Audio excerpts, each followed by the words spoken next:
Welcome to the up to date chemistry classes. आज हमारा topic है हाइड्रोकार्बन्स। ये हम ऑर्गेनिक की एक सीरीज चलाएंगे जिसमें 11th और 12th की एनसीईआरटी की कंप्लीट ऑर्गेनिक डेली हम पढ़ेंगे। तो 5-6 दिन में हम ऑर्गेनिक केमिस्ट्री को कंप्लीट कर लेंगे। आज का हमारा टॉपिक है हाइड्रोकार्बन।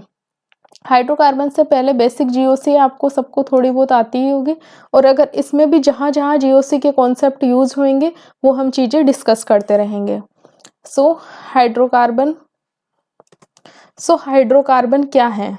तो hydrocarbon are the important source of the energy के इम्पोर्टेंट सोर्स है हाइड्रोकार्बन। हाइड्रोकार्बन का मतलब हो गया हाइड्रो बना है हाइड्रोजन से और कार्बन बना है कार्बन से, हाइड्रोजन प्लस कार्बन। तो इसका मतलब ये हो गया कि वो कंपाउंड जो केवल हाइड्रोजन और कार्बन से मिलकर बने होते हैं वो क्या कहलाते हैं? हाइड्रोकार्बन कहलाते हैं। अब इसमें लिखा हुआ है the term hydrocarbon is a self explanatory which means compound of a carbon and hydrogen only. Hydrocarbon play a key role in our daily life. You must be familiar with the term LPG. LPG क्या है कि जो हमारे रसोई gas में use ली जाती है, लिक्विफाइड पेट्रोलियम गैस जिसकी फुल फॉर्म है। और सीएनजी होती है compressed natural gas which is used as a fuel. CNG vehicles में यूज करी जाती है और एलपीजी हमारे रसोई गैस में यूज करी जाती है। LPG is the abbreviated form of, LPG की जो फुल फॉर्म बताइए लिक्विफाइड पेट्रोलियम गैस है। इसी प्रकार एलपीजी सीएनजी की भी फुल फॉर्म बताइए, वो है कंप्रेस्ड नेचुरल गैस। अब जो नेचुरल गैस क्या होती है कि जो मीथेन होती है, CH4 होती है नेचुरल गैस। तो नेचुरल गैस निकलती कहाँ है? तो जो तेल के कुएं होते हैं ना, जैसे ये तेल का कुआं है तो तेल तो काफी अंदर रहता है, उसके ऊपर क्या होता है कि गैसेस रहती है। वो गैस कौन सी रहती है? वो CH4 रहती है। तो इसे हम नेचर से निकल रही है, इसीलिए इसे क्या बोल दिया हमने? नेचुरल गैस बोल दिया। जब इस गैस को है ना कंप्रेस्ड करके जब सिलेंडर में भरा जाता है तब है ना ये क्या कहलाती है? ये CNG कहलाती है, कंप्रेस्ड नेचुरल गैस, जो कि है ना व्हीकल्स में यूज करी जाती है एज ए फ्यूल इंजन में। नेक्स्ट आजकल जो LNG टर्म है, जो कि क्या है कि जो लिक्विफाइड नेचुरल गैस जिसकी फुल फॉर्म है, एक तो गैस को कंप्रेस करके डाला जाता है, अगर उसका गैस का लिक्विफिकेशन कर दे ना तो वो क्या बन जाएगी? लिक्विफाइड नेचुरल गैस बन जाएगी। Is also new in this days. This is also a fuel and is obtained for by liquefaction of a natural gas के लिक्विफिकेशन से हमें क्या मिलेगा? हमें मिलेगा लिक्विफाइड नेचुरल गैस मिलेगी। पेट्रोल, डीजल और इनसे आप वेल नोन हो केरोसिन से। ये क्या होता है कि पेट्रोल, डीजल और केरोसिन ऑयल क्या होते हैं? फ्रैक्शनल डिस्टिलेशन से मिलते हैं। पेट्रोलियम जो मिलता है, पेट्रोलियम जो कुआं होता है एक ही कुएं में होता है, उसका फ्रैक्शनल जो यहाँ से कुएं से जो भी क्रूड ऑयल निकाला है ना, जो कुएं से निकलता है उसका क्या बोलते हैं? क्रूड ऑयल बोलते हैं। जब इस क्रूड ऑयल का डिस्टिलेशन करेंगे, फ्रैक्शनल डिस्टिलेशन करेंगे इसका, तो हमें क्या मिलेगा इससे? Fractional distillation. फ्रैक्शनल डिस्टिलेशन का मतलब हो गया कि इनको है ना एक तरीके से क्या होता है कि सबका बॉइलिंग पॉइंट अलग अलग होता है। जैसे पेट्रोल मिलेगा हमें, डीजल मिलेगा एंड केरोसिन भी इसी से मिलेगा। तो फ्रैक्शनल डिस्टिलेशन में क्या होता है कि जिनका जो बॉइलिंग पॉइंट अलग अलग होता है ना, तो जैसे सबसे लो बॉइलिंग पॉइंट वाला पहले निकल जाएगा, फिर उसके बाद में उससे हाई बॉइलिंग पॉइंट वाला, फिर उससे हाई बॉइलिंग पॉइंट वाला। तो जो बॉइलिंग पॉइंट के बेसिस पे क्या होता है कि इनको है ना सेपरेट किया जाता है, उसे क्या बोलते हैं? फ्रैक्शनल डिस्टिलेशन बोलते हैं। नेक्स्ट इसमें लिखा हुआ petrol and CNG operated automobiles cause less pollution. अब इसमें कंपेरेटिवली बताया है कि डीजल और केरोसिन के कंपेरेटिवली अगर पेट्रोल और CNG से अगर हम ऑटोमोबाइल्स होते हैं ना, जो व्हीकल्स होते हैं, ऑटो का मतलब स्वतः और मोबाइल मतलब चलना होता है, तो ऑटोमोबाइल का मतलब जो सारे व्हीकल्स है ना, ये सारे ऑटोमोबाइल्स है, कोज लेस पोल्यूशन कोज करते हैं। ऑल दीज फ्यूल्स कंटेन क्या होते हैं कि इनमें क्या होता है? मिक्सचर ऑफ ए हाइड्रोकार्बन्स होते हैं। मिक्सचर ऑफ ए हाइड्रोकार्बन का मतलब हो गया कि जैसे एक मीथेन, इथेन, एथेन, प्रोपेन, ये सारे मिक्सचर होते हैं, मतलब बहुत सारे हाइड्रोकार्बन्स होते हैं which are source of a energy. अब hydrocarbon are also used for the manufacture of a polymer. Polymer कौन कौन से जो हम थैली यूज लेते हैं? वो पॉलीथीन हो गई, वो किसका पॉलीमर होती है? जो इथीन होती है, CH2 डबल बॉन्ड CH2, इसका पॉलीमर होती है, पॉलीथीन होती है। पॉलीप्रोपाइलीन हो गई, प्रोपीन का जो CH3 CH डबल बॉन्ड जो CH2 हो गया, पॉलीप्रोपाइलीन। पॉलीप्रोपाइलीन किसका पॉलीमर हो गई? CH3 CH double bond CH2। ये इसका पॉलीमर कौन सा हो गया, पॉलीप्रोपाइलीन होगी। जो पॉलीस्टाइरीन हो गई, पॉलीस्टाइरीन क्या होता है, स्टाइरीन होती है। स्टाइरीन क्या होती है, C6H5CH डबल बॉन्ड CH2, ये स्टाइरीन होती है। तो इसका पॉलीमर क्या होगा, स्टाइरीन हो गया, है ना।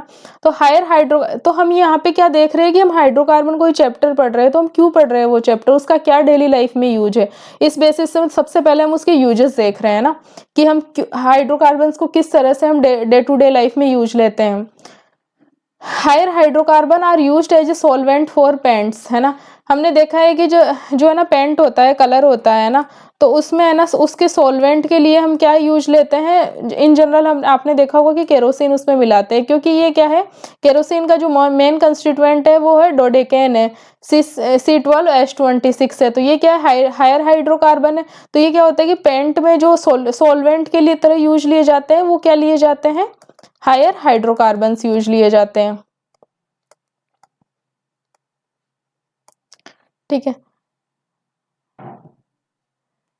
दे आर ऑल्सो हाइड्रोकार्बन्स कैसे यूज लिए जाते हैं, starting material for manufacturing of a many dye और ड्रग्स के स्टार्टिंग मटेरियल के रूप में भी लिए जाते हैं। Thus you can well understand the importance of a hydrocarbon in our life. In this unit you will learn more about the hydrocarbons. So इसके बारे में हम हाइड्रोकार्बन्स के बारे में और चीजें समझेंगे। सो क्लासिफिकेशन, सबसे पहले हमने इसमें यहाँ पर अब तक क्या पढ़ा कि जो हाइड्रोकार्बन क्या होता है, हाइड्रोजन और कार्बन के कंपाउंड्स होते हैं। ठीक है, सो हमने क्या देखा कि जो इस पेज में हमने क्या क्या पढ़ा कि हाइड्रोकार्बन पहले तो होते क्या हैं। तो हाइड्रोकार्बन वो कंपाउंड्स या मॉलिक्यूल्स होते हैं जो कि केवल कार्बन और हाइड्रोजन से मिलकर बने हुए होते हैं, वो क्या कहलाते हैं, हाइड्रोकार्बन कहलाते हैं। फिर ये स्टडी है कि हमारे जो डे टू डे लाइफ है उसमें हाइड्रोकार्बन कैसे यूज आते हैं ना। तो एक तो हमने पढ़ा कि जो CNG कंप्रेस्ड नेचुरल गैस होती है। अब नेचुरल गैस कौन सी होती है, जो मिथेन होती है ना, CH4, उसे क्या बोलते हैं, हम नेचुरल गैस बोलते हैं। क्योंकि ये हमें कहाँ से मिलती है, जो कुएं होते हैं उसके जो ऊपर, जैसे ये कुआं हो गया, तेल के कुएं जो निकलते हैं, इसके ऊपर ही जो सरफेस पे होती है ना, जो गैस पाई जाती है ना, वो गैस होती है नेचुरल गैस होती है, जो कि क्या होती है कि मिथेन होती है। जब इसे कंप्रेस करके सिलेंडर में भर दिया जाता है तब ये क्या कहलाएगी, कंप्रेस्ड नेचुरल गैस कहलाएगी। इसी के साथ अगर इस CH4 का अगर लिक्विफिकेशन कर दें, लिक्विफाई इसे कर दे, तो इसे बोल देंगे लिक्विफाइड नेचुरल गैस, LNG बोल देंगे। इसकी भी फुल फॉर्म आनी चाहिए। एक जो हमारे जो रसोई गैस है उसमें कौन से LPG यूज ली जाती है, तो ये कौन सी होती है, लिक्विफाइड पेट्रोलियम गैस होती है, लिक्विफाइड पेट्रोलियम गैस होती है। नेक्स्ट इंपॉर्टेंट है, एक चीज हमने देखी कि जो जैसे ये तेल का कुआं निकला, तो इससे जो निकलेगा ना वो क्या निकलेगा, क्रूड ऑयल निकलेगा। क्रूड ऑयल में क्या होगा कि इसमें सब प्रकार के ऑयल्स रहेंगे, इसमें पेट्रोल भी, डीजल भी, केरोसिन भी, इसी से निकलेगा, इसी क्रूड ऑयल से। तो इसका क्या करेंगे कि फ्रैक्शनल डिस्टिलेशन करेंगे, फ्रैक्शनल डिस्टिलेशन करेंगे, जिससे हमें क्या मिलेंगे, अलग अलग बॉइलिंग पॉइंट पे हमें मिलेंगे पेट्रोल। फ्रैक्शनल डिस्टिलेशन किस बेसिस पे किया जाता है, उसका जो सेपरेशन का जो क्या आधार है, वो डिफरेंट बॉइलिंग पॉइंट है, अलग अलग कंपाउंड का अलग अलग बॉइलिंग पॉइंट रहेगा। तो पेट्रोल, डीजल एंड केरोसिन सभी इसी से हमें प्राप्त होते हैं। तो हमने अभी तक देखा कि जो हाइड्रोकार्बन्स है, SC हाइड्रोकार्बन की शॉर्ट फॉर्म लिख रहे हैं हम यहाँ पे, तो कैसे यूज किए जाते हैं, मेन सोर्स से फ्यूल का, क्योंकि फ्यूल मीन्स ईंधन हो गया है ना। तो हाइड्रोकार्बन्स के जैसे जलने से है ना, जो उनका कंबशन होता है ना, इसका हाइड्रोकार्बन का कंबशन होता है ना, तो ये एक एक्सोथर्मिक रिएक्शन होती है। कंबशन से क्या है, एक्सोथर्मिक रिएक्शन होती है, जिसमें क्या होता है कि एनर्जी रिलीज होती है, एनर्जी रिलीज होती है। मतलब कैसा है, डेल्टा H इसका क्या होता है, नेगेटिव होता है, एक्सोथर्मिक प्रोसेस होता है। इसीलिए अब इसके अगर हम सिंपली देखें तो इसके कंप्लीट कंबशन की रिएक्शन देखें, CH4 है, इसका ऑक्सीजन की प्रेजेंस में कंप्लीट कंबशन होएगा, जिससे बनेगा एक तो CO2 बनेगा प्लस H2O बनेगा। तो H2O कितना बनेगा, 2H2O, और ये कितना हो जाएगा, O कितने होते हैं, ऑक्सीजन परमाणु कितने होते हैं,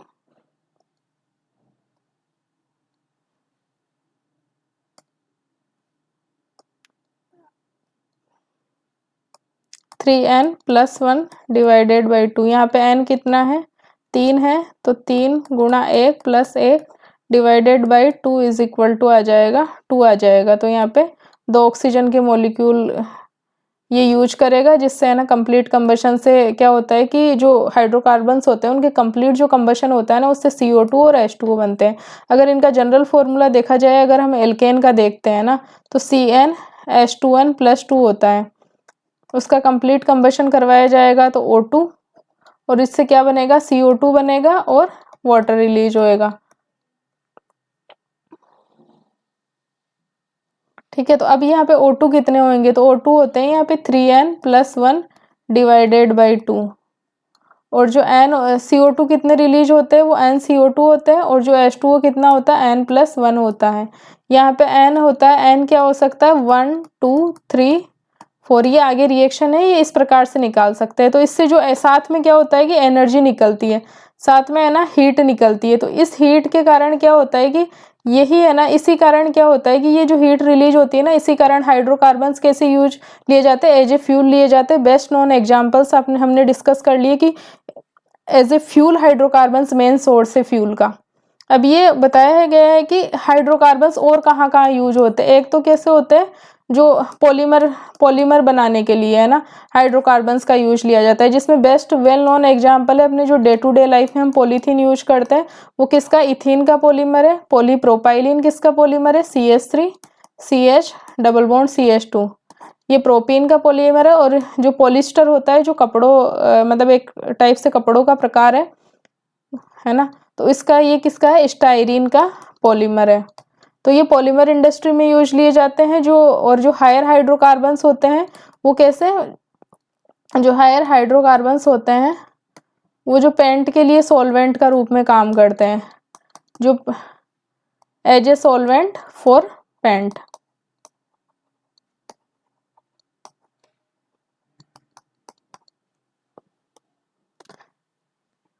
अब जो नेक्स्ट है कि हाइड्रोकार्बन्स का क्लासिफिकेशन है ना, तो हम कैसे क्लासिफाई करें कि हाइड्रोकार्बन्स कितने प्रकार के होते हैं। तो जो कार्बन और कार्बन के बीच में, कार्बन कार्बन के बीच में जो बॉन्ड होता है ना, उस टाइप के बेसिस पे है ना हम हाइड्रोकार्बन को क्लासिफाई करते हैं। तो यहाँ पे लिखा हुआ है, एक तो अगर कार्बन कार्बन सिंगल बॉन्ड रहेगा तो उसे सैचुरेटेड कहेंगे, और दूसरे टाइप के हो गए अनसैचुरेटेड हो गए है ना, और तीसरा होता है एरोमेटिक हाइड्रोकार्बन्स होते हैं। तो ये किस प्रकार से हम बता सकते हैं, एक बार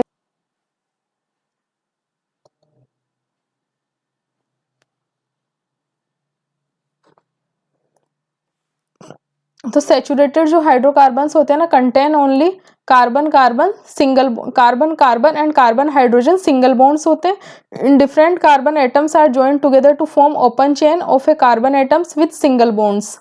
They are termed as alkane, as you have already studied in Unit 8. On the other hand, if carbon atom form a closed chain or a ring, then they are termed as cycloalkane कर देंगे। ये तो हो गया saturated का हो गया। अब जब अनसैचुरेशन का मतलब क्या हो गया कि जब कार्बन और कार्बन के बीच में या तो डबल बॉन्ड प्रेजेंट हो या ट्रिपल बॉन्ड प्रेजेंट हो, है ना। Unsaturated hydrocarbon contain carbon carbon multiple bonds, double bonds, triple bonds और बोथ, या तो एक किसी कंपाउंड में कार्बन कार्बन डबल बॉन्ड हो सकता है या ट्रिपल बॉन्ड हो सकता है या फिर दोनों भी हो सकते हैं ना।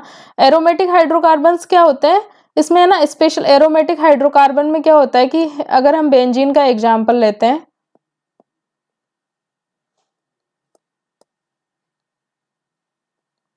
देखिए ऊपर तो जो बता रखा है कि जो है ना एल्केन होता है ना, एक तो एल्केन होएगा जिसमें कि ना मतलब ओपन चेन रहता है ना। बात आती है कि हाइड्रोकार्बन को क्लासिफिकेशन कैसे कैसे करें, है ना। क्लासिफिकेशन, तो क्लासिफिकेशन किया जाता है on the basis of nature of A CC bond के नेचर के बेसिस पे किया जाता है। अगर ये बॉन्ड सिंगल है, ओनली CC बॉन्ड कैसा है, CC सिंगल बॉन्ड है, तो इसमें क्या होगा, और सिंगल बॉन्ड में भी अगर ये ओपन चेन है तो ये क्या होंगे, एल्केन होंगे, ठीक है। और अगर साइक्लिक ऐसे रिंग बना लेते हैं ना, ये क्लोज्ड चेन हो गया, अगर रिंग टाइप में है तो ये क्या कहलाएंगे, ये साइकिल बन गया, तो साइक्लो और एल्केन हो गया। तो ये on the basis of the carbon carbon bond के बेसिस पे है ना हाइड्रोकार्बन्स क्लासिफाई करे जाएंगे। अगर कार्बन कार्बन बॉन्ड में अनसेचुरेशन है, अनसेचुरेशन का मतलब हो गया या तो carbon carbon single double bond हो सकता है या फिर carbon carbon triple bond present हो सकता है। अगर सी डबल बॉन्ड सी है, अगर सी डबल बॉन्ड सी है, कार्बन कार्बन के बीच में दो बॉन्ड है, तो इसे हम बोलेंगे एल्कीन बोलेंगे। और अगर कार्बन कार्बन के बीच में 3 डबल बॉन्ड है तो इसे हम बोलेंगे एल्काइन बोलेंगे। ठीक है, नेक्स्ट जो आता है कि एक अलग कैटेगरी होती है, स्पेशल कैटेगरी होती है aromatic hydrocarbon. Aromatic hydrocarbon, hydrocarbon का हमने मतलब देख लिया कि कार्बन एंड हाइड्रोजन से बने हुए जो भी मॉलिक्यूल होंगे ना वो हाइड्रोकार्बन कहलाएंगे। साथ ही में अगर ऐसा कोई मॉलिक्यूल हो जिसमें एरोमेटिक नेचर भी वो दर्शा रहा हो तो वो क्या कहलाएंगे, वो एरोमेटिक हाइड्रोकार्बन कहलाएंगे। अब इसका एग्जाम्पल हम देख सकते हैं, अगर हम बेंजीन लेते हैं तो इसका क्या फॉर्मूला होता है C6H6। तो यहाँ हम देख रहे हैं कि ओनली कार्बन और हाइड्रोजन है। साथ ही में यहाँ क्या है कि जो एरोमेटिक नेचर है ये जो एरोमेटिक नेचर शो करता है ना, तो ये क्या कहलाएंगे, एरोमेटिक हाइड्रोकार्बन्स कहलाएंगे। इसी का दूसरा एग्जांपल हो सकता है टोलुइन हो सकता है। ठीक है, तो ये हो गया क्लासिफिकेशन ऑफ ए हाइड्रोकार्बन, कितने टाइप के हाइड्रोकार्बन्स होते हैं, किस बेसिस पे क्लासिफाई किया जाता है, on the basis of the nature of a carbon carbon bond. Carbon carbon के जो बॉन्ड होता है ना इसके नेचर पे हम हाइड्रोकार्बन्स को क्लासिफाई करते हैं। अब जो नेक्स्ट कैटेगरी हम पढ़ रहे हैं इसमें एल्केन पढ़ेंगे। तो क्या है एल्केन,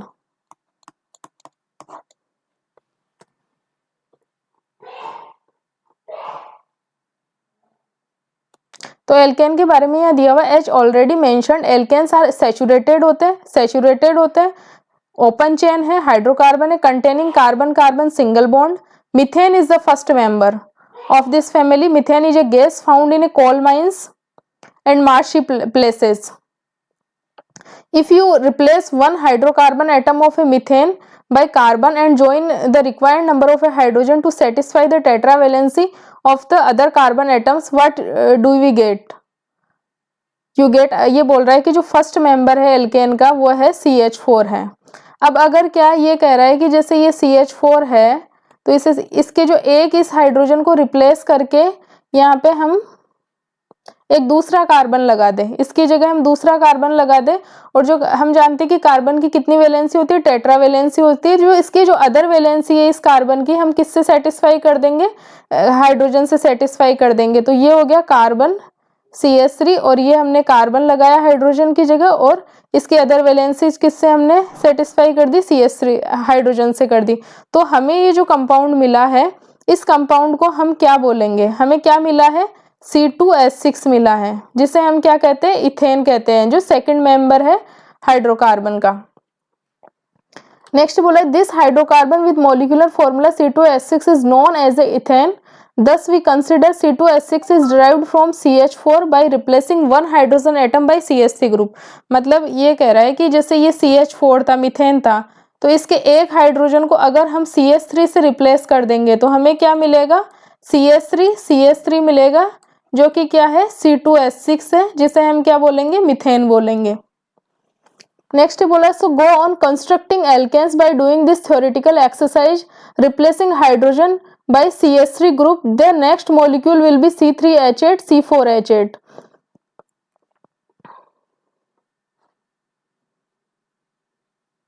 इधर बता रहा है कि अगर ये जो CH3 है, ये CH3 हमें मिल गया, ठीक है। अब अगर इसका जो यहाँ वाला एक 2 करके एक जो H है इसका, अगर इसे भी हम CH3 से रिप्लेस कर देंगे तो हमें जो नेक्स्ट मेंबर मिलेगा C3H8 मिलेगा। इस तरह से है ना, जो हाइड्रोजन को है ना अगर CH3 से रिप्लेस करते जाएंगे तो हमें नेक्स्ट मेंबर मिलता जाएगा। अब तो ये हाइड्रोकार्बन की बेसिक कि किस तरह से हम हाइड्रोकार्बन्स कि बता रहे कि क्या होते हैं हाइड्रोकार्बन्स और कैसे इसका जनरल, अगर जनरल फॉर्मूला देखा जाए ना हाइड्रोकार्बन्स का तो आता है CnH2n+2 आता है। अब ये बताया गया कि these hydrocarbons are inert under normal condition होते हैं as they don't react with the acid base and other reagents होते हैं ना। हाइड्रोकार्बन्स है ना मतलब इनर्ट क्यों होते हैं ना, क्योंकि जो कार्बन और हाइड्रोजन की जो है ना इलेक्ट्रोनेगेटिविटी देखते हैं इसकी 2.5 होती है और हाइड्रोजन की 2.1 होती है। तो ये जो क्या होता है कि बॉन्ड होता है ना काफी स्ट्रॉन्ग होता है, तो ये इजीली ब्रेक नहीं किया जा सकता। स्ट्रॉन्ग कोवलेंट बॉन्ड होता है कार्बन और हाइड्रोजन के बीच में, स्ट्रॉन्ग कोवलेंट बॉन्ड होता है, तो इसे ना इजीली ब्रेक नहीं किया जा सकता। इसीलिए क्या होता है कि स्ट्रॉन्ग, इसीलिए इनर्ट होता है ना, मतलब ये एसिड बेस इन सब के साथ रिएक्ट नहीं करेगा। तो यहाँ पर हम देख रहे थे कि the hydrocarbon are inert under normal condition as they don't react with acid base and other reagents, hence they were earlier known as a paraffin, जिसका एक लैटिन वर्ड है पैरम, जिसका अर्थ होता है लिटिल और एफिनिटी। एफिन्स का मतलब होता है लिटिल एफिनिटी।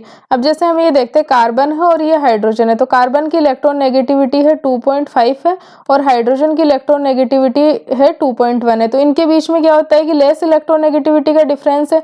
तो ये जो बॉन्ड है ना कार्बन और हाइड्रोजन के बीच में, वो क्या है कि स्ट्रॉन्ग कोवलेंट बॉन्ड है, स्ट्रॉन्ग कोवलेंट बॉन्ड है। सो इसलिए क्या हो सकता है कि इसे इजीली ब्रेक नहीं कर सकते, कांट ब्रेक इजीली,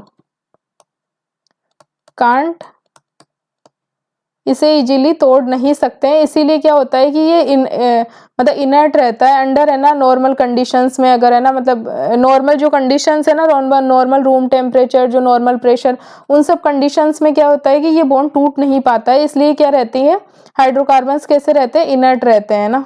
और इसी के लिए पहले है ना इन्हें पैराफिन्स बोला जाता था, जो कि है ना लैटिन वर्ड है। जो इनकी इनर्टनेस के कारण ही है ना जो हाइड्रो एल्केन होता है ना, उन्हें क्या बोला जाता है, पैराफिन बोला जाता है। ये एक लैटिन वर्ड है जिसमें है ना इसका मीनिंग होता है लिटिल एफिनिटी। क्या मीनिंग है इसका, लिटिल एफिनिटी इसका मीनिंग है। एफिनिटी मतलब किसी के से ना जुड़ाव से ही है, रिएक्शन से ही है, तो इसकी लिटिल एफिनिटी इसका मीनिंग होता है पैराफिन का।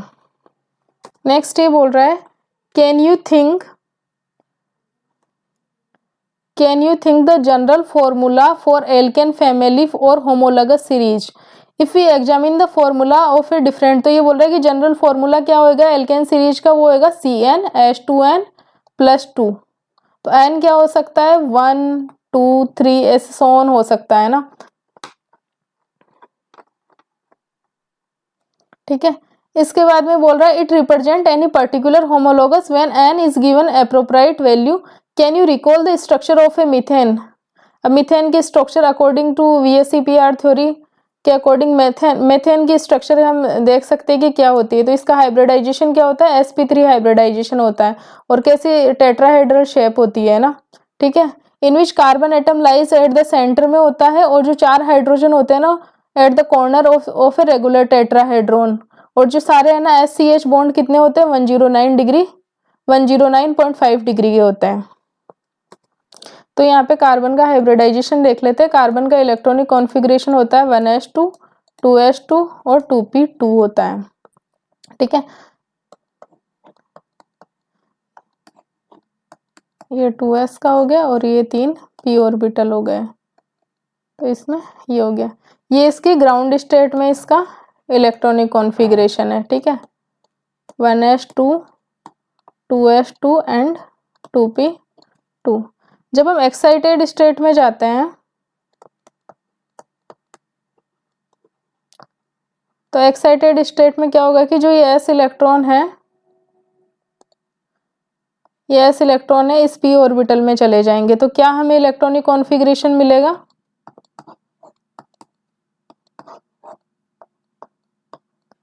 ये हमें मिलेगा s1p3 मिलेगा।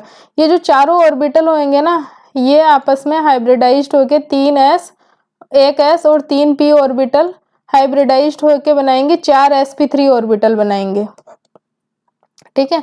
तो इसमें क्या होगा कि कार्बन का जो अभी हमने कार्बन का हाइब्रिडाइजेशन निकाला है ना, कार्बन का क्या है कि हाइब्रिडाइजेशन क्या आ गया, इसका sp3 हाइब्रिडाइजेशन हो गया। ये तो सेंटर पे रहेंगे और इससे 4 है ना sp3 ऑर्बिटल इससे जुड़े हुए रहेंगे इस प्रकार से। और यहाँ पे है ना एक एक हाइड्रोजन sp3 s ओवरलैपिंग होगी है ना, इसका तो sp3 ऑर्बिटल हो जाएगा और इसका 1s ऑर्बिटल हो जाएगा।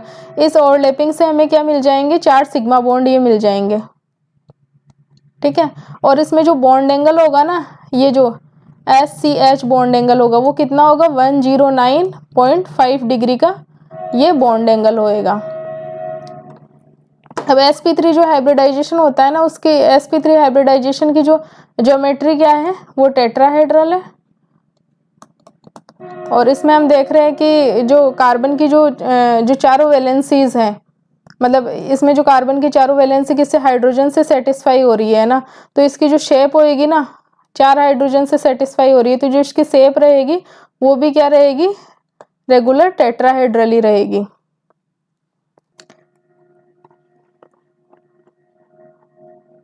अभी यहाँ पे बता रखा है इन एल्केन्स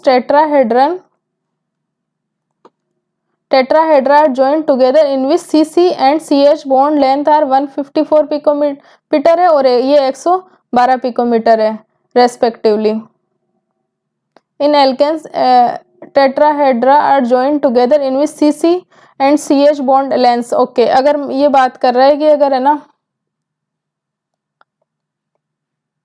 ये यहाँ पे ये बता रहा है कि अगर जो एल्केन्स होएगा तो उसमें जो कार्बन कार्बन जो बॉन्ड लेंथ रहेगी वो तो रहेगी 154 पिकोमीटर रहेगी, जिससे कि हम है ना सीसी बॉन्ड लेंथ भी बोलते हैं। और अगर इसे एंगस्ट्रॉम में निकालेंगे ना तो ये हो जाएगी 1.5 एंगस्ट्रॉम हो जाएगी, क्योंकि पिकोमीटर का मतलब होता है 10⁻⁻12 मीटर होता है और एंगस्ट्रॉम का मतलब होता है 10⁻⁻10 मीटर होता है।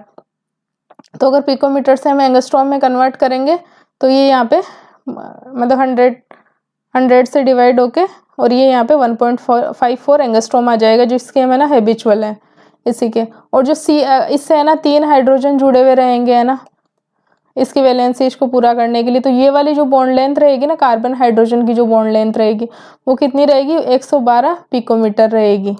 ठीक है। You have already read that CC and CS sigma bonds are formed by head-on overlapping of a sp3 hybrid orbital of a carbon and a valence orbital of a hydrogen। जैसे कि हमने यहाँ पे discuss कर लिया ये चीज, जैसे कि ये कार्बन हो गया, ये इसके sp3 ऑर्बिटल्स हो गए है ना। ठीक है। और इसमें यहाँ पे जो हाइड्रोजन का वैलेंस ऑर्बिटल जो स्फेरिकल शेप का है हाइड्रोजन का, तो वो क्या करेगा, ओवरलैपिंग करेगा। तो यहाँ पे कौन सी ऑर्बिटल ओवरलैपिंग हो रही है, ये तो sp3 हाइब्रिड ऑर्बिटल है और ये s ऑर्बिटल है। तो यहाँ पे जो सिग्मा बॉन्ड ये फॉर्मेशन हो रहा है, तो इस सिग्मा बॉन्ड की फॉर्मेशन के लिए कौन सी ओवरलैपिंग हो रही है, sp3s ओवरलैपिंग हो रही है।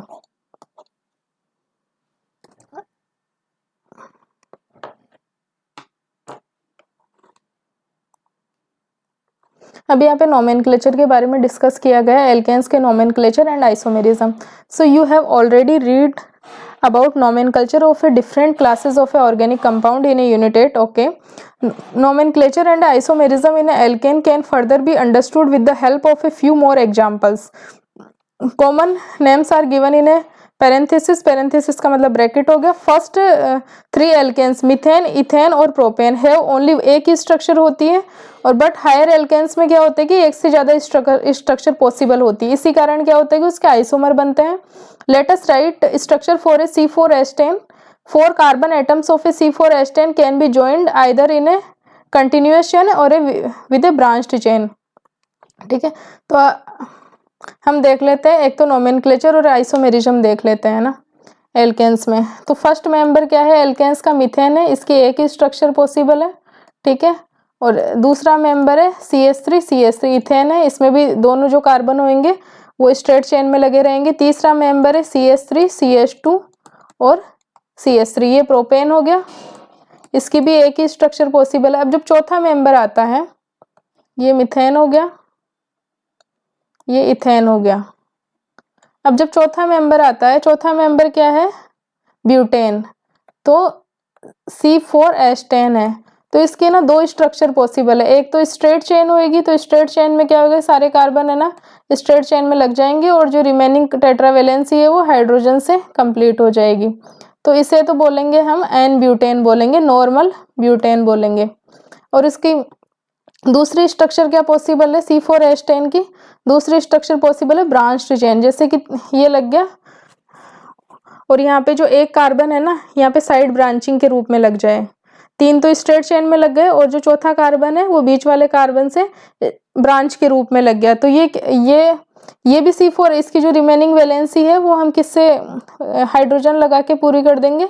यहाँ पे 1 हाइड्रोजन आएगा और यहाँ पे 3 हाइड्रोजन आएंगे। तो हम देख सकते हैं 3 3 3 और 1, 10 हाइड्रोजन लग गए और 4 कार्बन हो गए।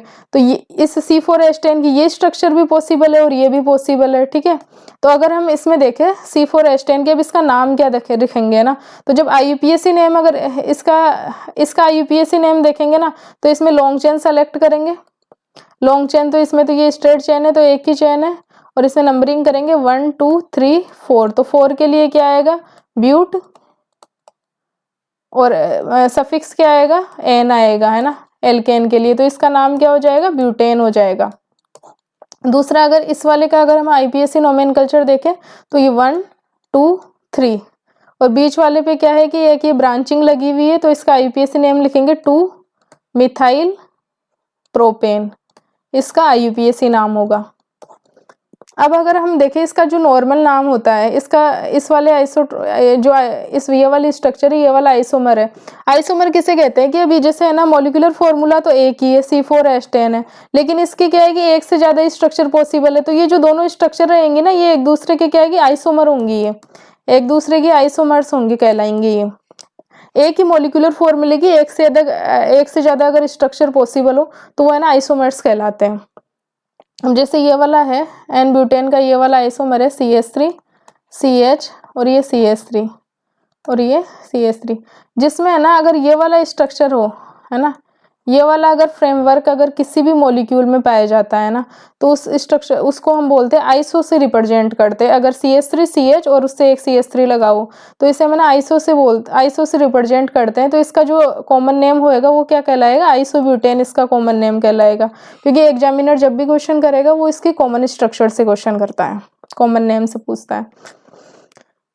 अब जो आइसोमेरिक फॉर्म में है ना जब ब्रांचिंग इंक्रीज होती है, अब जब हमने देखा कि है ना एक तो एन ब्यूटेन है ना उसकी तो स्ट्रक्चर कैसी है स्ट्रेट है ना, ठीक है, और एक है ना आइसोब्यूटेन है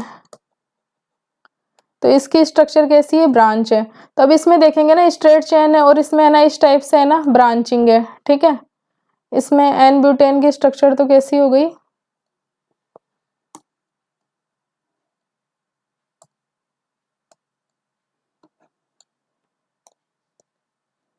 एन ब्यूटेन की स्ट्रक्चर ये हो गई। तो ये तो ना स्ट्रेट चेन है और ये वाली ब्रांचिंग हो गई आइसोब्यूटेन की, है ना,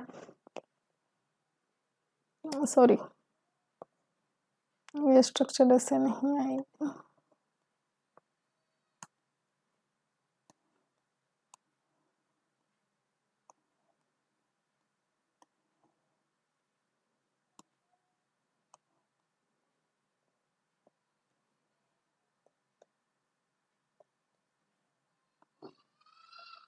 ये आइसोब्यूटेन की स्ट्रक्चर हो गई, ठीक है, जैसे आपको समझ में आएगा। तो इसमें है ना इस वाले स्ट्रक्चर में एक कार्बन यहाँ पर है, एक कार्बन यहाँ पर है, कार्बन यहाँ पर है, इसे बॉन्ड लाइन स्ट्रक्चर बोलते हैं ना। तो इस वाले में देखो ये तो स्ट्रेट चेन है। अब इसमें जो एन ब्यूटेन के अगर जब मॉलिक्यूल्स रहेंगे तो उसमें क्या है वो जो वांडरवाल सरफेस एरिया ज़्यादा है, स्ट्रेट चेन है ना, तो सरफेस एरिया ज़्यादा होने के कारण क्या होगा कि जो वांडरवाल इंट्रैक्शन होती है ना वो ज़्यादा रहेगा, मतलब जो उनके बीच में ना जो अट्रैक्टिव फोर्सेज होंगे ना वो ज़्यादा रहेंगे, है ना, स्ट्रेट चेन वाला जो आइसोमर रहेगा। तो इसका जो बॉइलिंग पॉइंट होएगा ना, अगर अट्रैक्टिव फोर्सेस अगर मॉलिक्यूल्स के बीच में वांडरवाल इंट्रैक्शन ज़्यादा रहेगी तो इसका बॉइलिंग पॉइंट क्या रहेगा कि ज़्यादा रहेगा।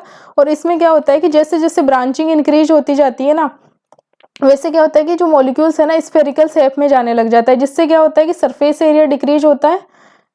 ब्रांचिंग इंक्रीज होने पर क्या होता है कि सरफेस एरिया डिक्रीज होता है। सरफेस एरिया डिक्रीज होने से क्या होता है कि जो वांडरवाल इंट्रैक्शंस होती है ना, अट्रैक्टिव जो इंट्रैक्शंस होती है वो डिक्रीज हो जाती है। अट्रैक्टिव इंट्रैक्शंस क्या होती है कि डिक्रीज हो जाती है, जिसके कारण क्या होता है कि जो बॉइलिंग पॉइंट होता है ना वो डिक्रीज हो जाता है। तो अगर देखा जाए तो है ना स्ट्रेट चेन का जो बॉइलिंग पॉइंट होता है वो ज़्यादा रहता है कंपेरेटिव टू ब्रांच्ड चेन के। ये बॉइलिंग पॉइंट का ऑर्डर है। अब हम ऊपर देखते हैं।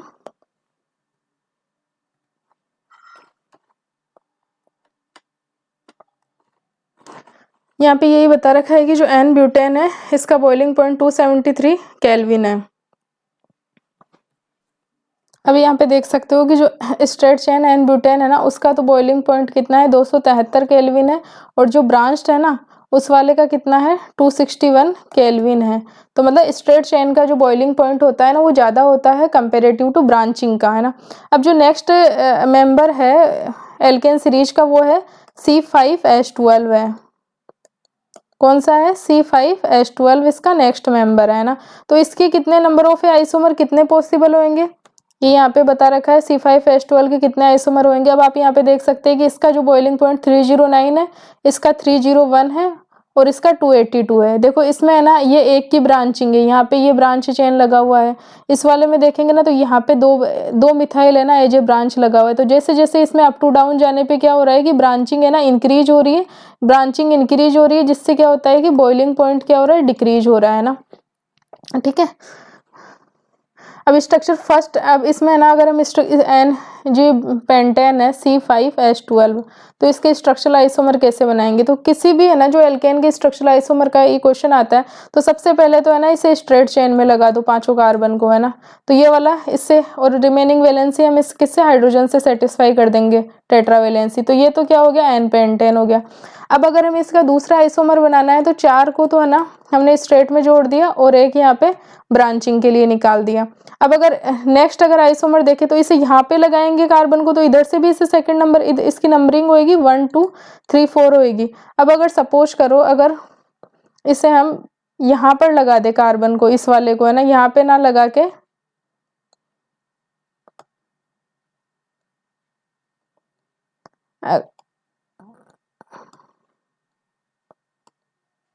अगर इस जगह पे इस वाले पे लगा देंगे तो नंबरिंग अब ये ऊपर वाली नहीं चलेगी, नंबरिंग अब ये ऊपर वाली नहीं चलेगी। अब नंबरिंग होएगी 1 2 3 एंड 4। तो मतलब चाहे जो एक कार्बन इस वाले पे लगाओ चाहे इस वाले पे लगाओ एक ही आइसोमर मिल रहा है ना। ठीक है।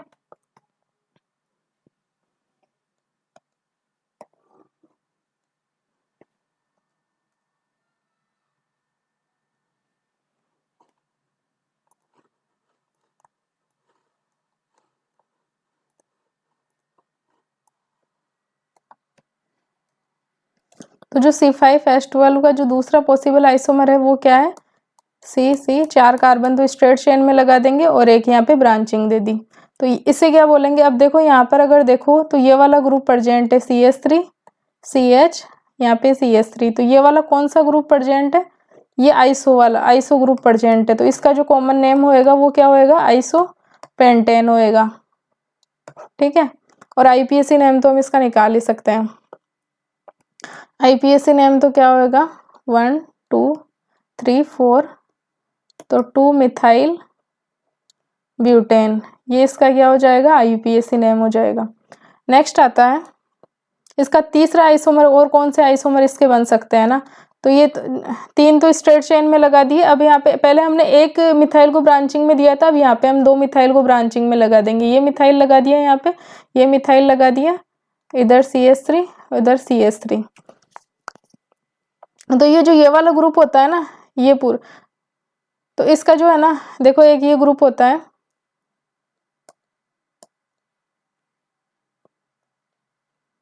CH3 सॉरी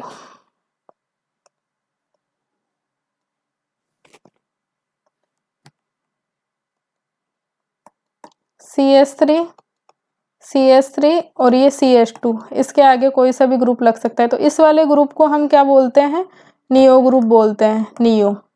तो इस अगर हमारा ये आइसोटोप है C5H12 का तो यहाँ पे देख सकते हैं इसको इस टाइप से हम लिख सकते हैं। तो ये जो ग्रुप प्रेजेंट है ना इस कारण इसका जो नाम होएगा कॉमन नेम होएगा वो क्या होएगा, ये नियो ग्रुप प्रेजेंट है इस कारण इसका जो नाम होएगा वो होएगा नियो पेंटेन इसका नाम होएगा। तो C5H12 के ना 3 आइसोमर हमें मिले हैं, एक तो N पेंटेन मिला है, एक ये आइसोपेंटेन मिला है दूसरा, और तीसरा मिला है नियोपेंटेन मिला है।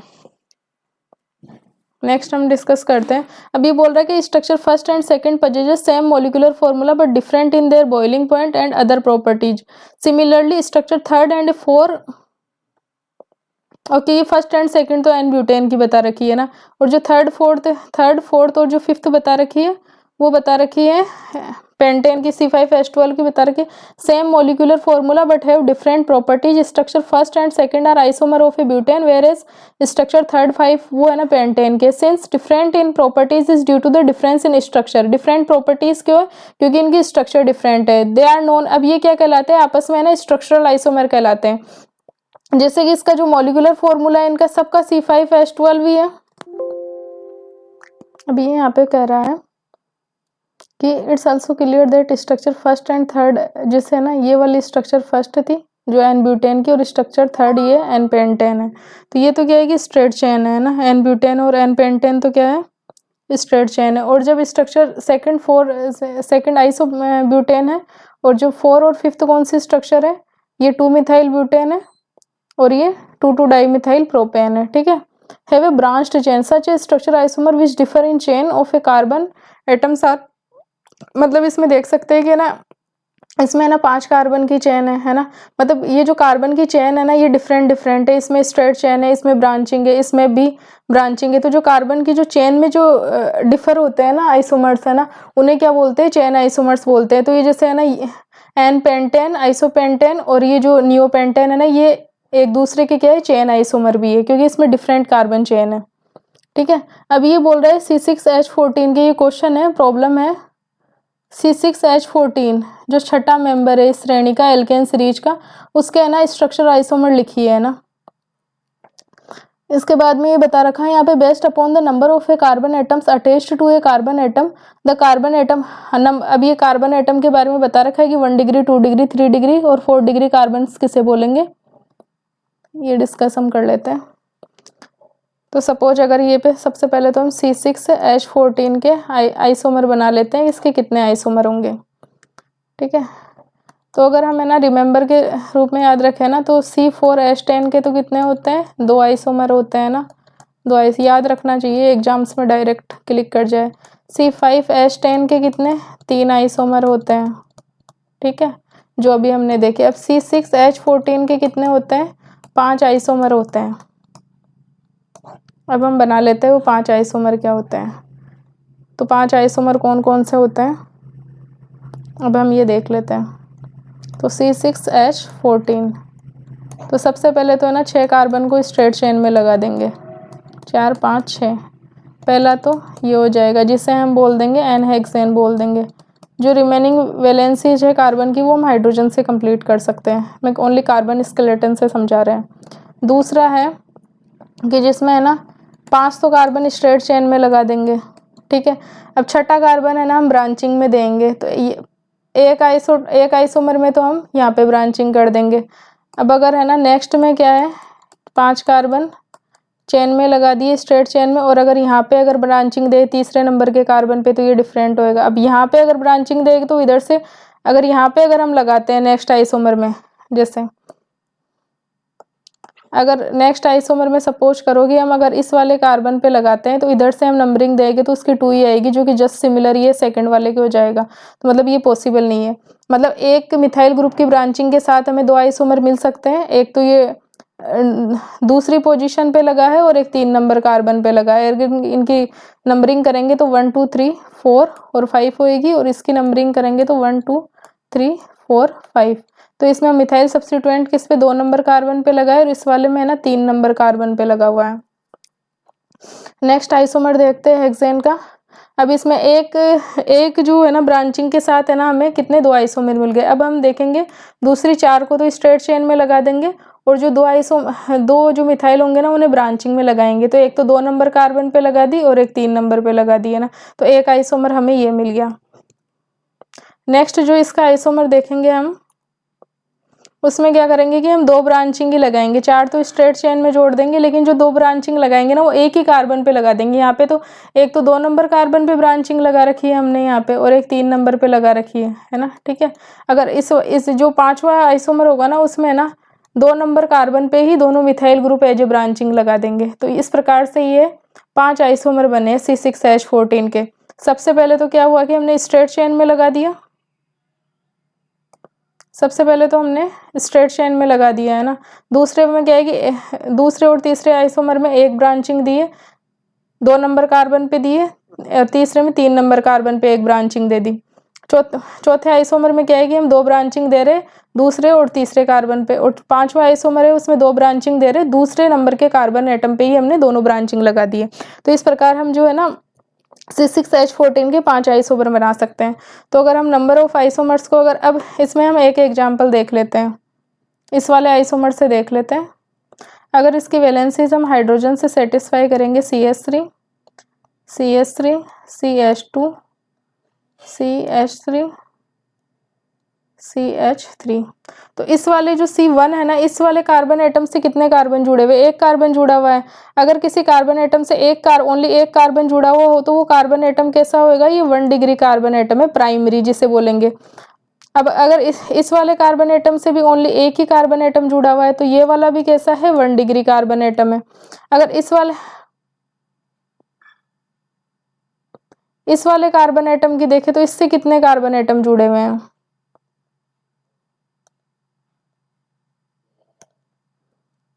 ये वाला जो कार्बन है इससे एक तो ये कार्बन जुड़ा हुआ है, एक ये कार्बन जुड़ा हुआ है। तो जिस कार्बन एटम से अगर 2 कार्बन एटम जुड़े हुए हो तो वो कैसा कहलाता है? सेकेंडरी कार्बन कहलाता है, 2 डिग्री कार्बन कहलाता है। अगर इसमें एग्जाम्पल में नहीं है, अगर इस वाले ऊपर वाले एग्जाम्पल में देखते हैं, ये वाला जो कार्बन एटम है ये वाला, तो इससे एक कार्बन ये जुड़ा हुआ है, दूसरा कार्बन ये जुड़ा हुआ है, तीसरा कार्बन ये जुड़ा हुआ है। तो ये वाला कौन सा हो गया? 3 डिग्री कार्बन एटम हो जाएगा ये वाला। ठीक है, अब इस वाले एग्जाम्पल में देखते हैं, ये कार्बन एटम है, इससे एक कार्बन ये जुड़ा हुआ है, एक कार्बन ये जुड़ा हुआ है, एक कार्बन ये जुड़ा हुआ है, एक कार्बन ये जुड़ा हुआ है। तो टोटल कितने? 4 कार्बन जुड़े हुए हैं। तो इसलिए ये वाला कार्बन कैसा हो जाएगा? 4 डिग्री क्वाटरनरी कार्बन एटम हो जाएगा।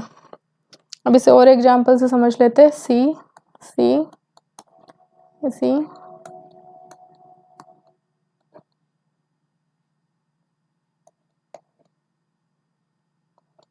सपोज करो कि ये कोई एग्जाम्पल है,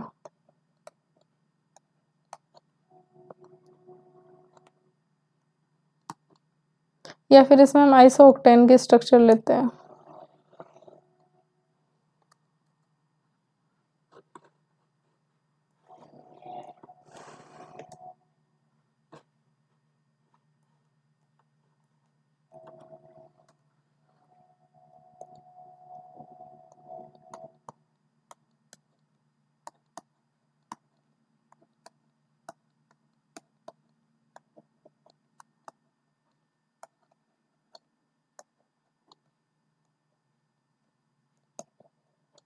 ये है इस कंपाउंड का जो जनरल नेम है, कॉमन नेम है, वो है आइसोऑक्टेन है। इसमें आप देख सकते हैं कि ये वाला जो ग्रुप है ना, ये वाला तो आइसो ग्रुप परजेंट है ना, और जो ये वाला ग्रुप है ये कौन सा है? नियो ग्रुप है। ये तो है नियो ग्रुप परजेंट है, और ये वाला आइसो ग्रुप परजेंट है। ठीक है, अब इसमें हम देखते हैं इस वाले एग्जाम्पल में, इसमें है ना कौन कौन सा हाइड्रोजन 1 डिग्री है, 2 डिग्री। इस वाले कार्बन से ओनली एक यही कार्बन जुड़ा हुआ है तो ये 1 डिग्री कार्बन एटम हो गया। इस वाले कार्बन एटम से 1, 2 और 3 कार्बन जुड़े हुए, इसलिए 3 डिग्री कार्बन एटम हो जाएगा। इससे ओनली एक यही कार्बन जुड़ा हुआ है तो ये 1 डिग्री कार्बन एटम हो गया। इस वाले कार्बन से देखेंगे तो एक कार्बन इधर जुड़ा हुआ है, एक कार्बन इधर जुड़ा हुआ है, तो 2 डिग्री हो जाएगा। इस वाले कार्बन से एक कार्बन ये जुड़ा हुआ है, दूसरा कार्बन ये जुड़ा हुआ है, तीसरा ये जुड़ा हुआ है, और चौथा कार्बन ये जुड़ा हुआ है, तो ये वाला कार्बन एटम 4 डिग्री हो जाएगा। और इस वाले कार्बन से 1 डिग्री एक ही कार्बन जुड़ा हुआ है तो ये 1 डिग्री हो गया। सिमिलरली ये वाला भी 1 डिग्री हो जाएगा। इस वाले कार्बन से भी ओनली एक ही कार्बन जुड़ा हुआ है तो ये 1 डिग्री हो जाएगा। तो अब इसमें देखेंगे नंबर ऑफ, अब जो 1 डिग्री कार्बन एटम से जुड़ी हुई जो हाइड्रोजन होएगी ना, वो 1 डिग्री हाइड्रोजन हो जाएगी। 3 डिग्री कार्बन एटम से जो जुड़ी हुई हाइड्रोजन रहेगी ना, वो 3 डिग्री हाइड्रोजन हो जाएगी। तो इसमें number of 1 degree carbon atom कितने हैं? इस कंपाउंड में number of 1 degree carbon atom कितने हैं? तो देखो 1, 2, 3, 4, 5, तो 5 तो 1 डिग्री कार्बन एटम है। और इन 5 1 डिग्री कार्बन एटम से लगी हुई जो 1 डिग्री हाइड्रोजन एटम कितने हैं? इसमें वो देखे तो 1 से कितने, देखो 3 3 6 3 9 3 12 और 3 और करे तो 15, तो टोटल है ना 1 डिग्री जो हाइड्रोजन एटम है 1 डिग्री कार्बन से लगी हुई वो कितनी है, 15 हाइड्रोजन है। सिमिलरली अगर 2 डिग्री अगर देखा जाए कार्बन, तो ओनली ये देखो एक ही है जो कार्बन है जो कि 2 डिग्री है। तो number of 2 degree carbon atom कितने हैं, 2 डिग्री कार्बन एटम कितने हैं इस मॉलिक्यूल में, 1 है। और number of 2 degree hydrogen atom कितने हैं, 2 डिग्री कार्बन एटम से कितने हाइड्रोजन लगे हुए, 2 हाइड्रोजन लगे हुए, तो 2 हो गए ये वाला, ठीक है। इसी प्रकार अगर 3 डिग्री देखा जाए तो ये ओनली ये वाला जो हाइड्रोजन कार्बन है ना, ये 3 डिग्री है ना, और कोई नहीं है ना, हाँ ओनली 3 डिग्री का number of 3 degree carbon atom कितने हैं, number of 3 degree carbon atom कितने हैं, number of 3 degree carbon atom 1 है। और इस 3 डिग्री कार्बन एटम से लगी हुई जो 3 डिग्री जो हाइड्रोजन एटम कितने हैं, वो भी 1 है। नेक्स्ट है number of 4 degree carbon atom, तो number of 4 degree carbon atom कितने हैं उसमें, 1 है। और 4 डिग्री से, क्योंकि जब पता है कि 4 डिग्री कार्बन एटम है ना 4 कार्बन परमाणुओं से जुड़ा हुआ रहता है ना, तो इसकी जो चारों वैलेंसी तो कार्बन से पूरी होती है, मतलब जो 4 डिग्री जो हाइड्रोजन एटम नहीं होता है, ठीक है। ये देखो ये 4 डिग्री, ये रहा 4 डिग्री कार्बन एटम।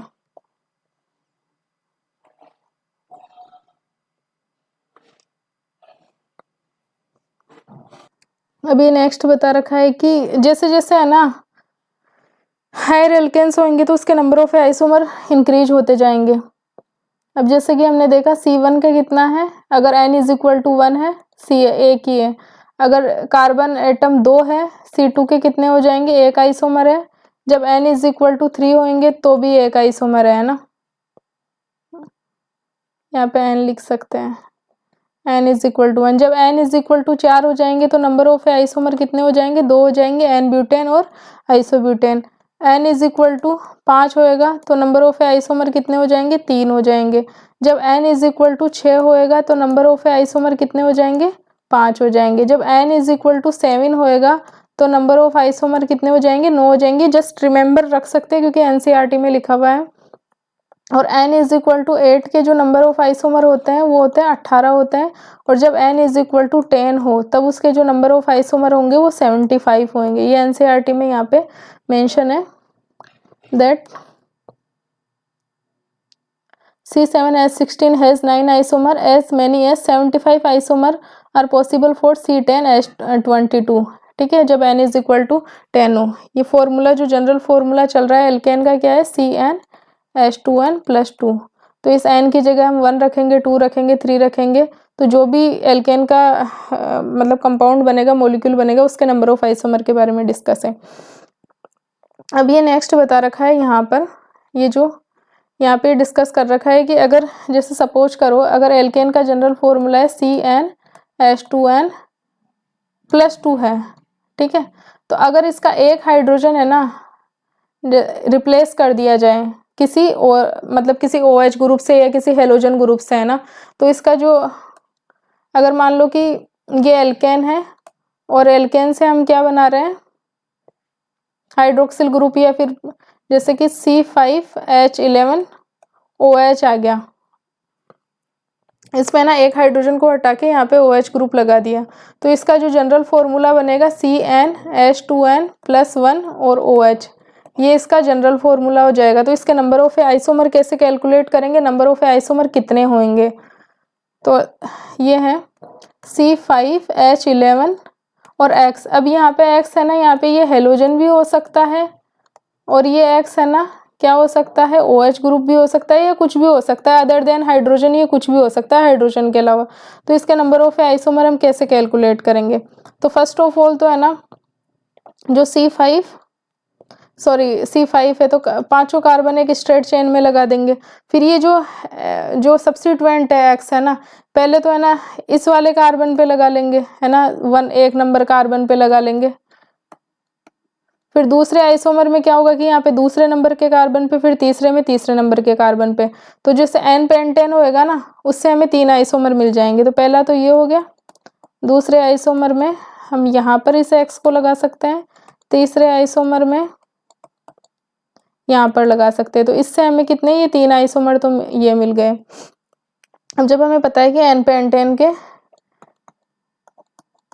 दूसरा आइसोमर ये होता है 4 ये और एक यहाँ पे कार्बन लग गया है ना, ठीक है। अब जो X है ना, अब एक सब्स्टिट्यूएंट है X, हम उसे कहाँ कहाँ लगा सकते हैं।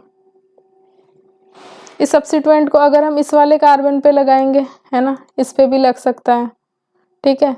इस पे लगेगा तो भी सेम ही मिलेगा। एक आइसोमर ये हो गया, एक यहाँ पे इस वाले कार्बन पे लग सकता है ये, दूसरा आइसोमर ये हो गया,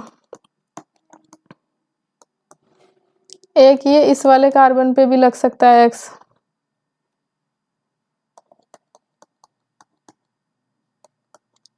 ये अपना जो बेसिक स्ट्रक्चर है n पे n10 का, और जो एक X है ना यहाँ पर भी लग सकता है। मतलब जो आइसो पेंटेन था ना, उससे हमें कितने मिल गए टोटल, चार आइसोमर मिल गए C5H11X के। अब एक n पे n10 का एक नियोपेंटेन भी आइसोमर होता है, जिसमें C ये वाला कार्बन स्केलेटन होता है। तो अब इस X में ये जैसे हम देखें कि ये जो चारों है ना, ये सारे हाइड्रोजन है ना एक जैसे ही है। तो इस X को अगर हम है ना यहाँ इस वाले कार्बन पे लगाए, X को अगर हम इस वाले कार्बन पे लगाए हाइड्रोजन हटा के, या इस पे लगाए या इस पे लगाए, चारों से एक ही आइसोमर मिलेगा। तो सपोज ये सब कि X हमने यहाँ लगा दिया सपोज करो, तो ये हो गया एक आइसोमर हो गए। तो टोटल अगर हम देखें एक ये हो गए, 4 ये हो गए, 5 और 3 ये हो गए।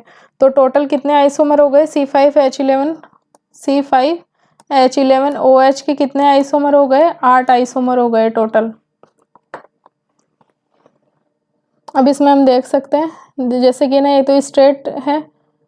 अब स्ट्रेट एक तो ये n पे n10 की स्ट्रेट स्ट्रक्चर है, एक यहाँ पे X देखो यहाँ पे लगा रखा है, एक में इस वाले कार्बन पे लगा दे, एक में इस वाले कार्बन पे लगा दे, कम साथ में स्ट्रक्चर इसके लिख सकते हैं।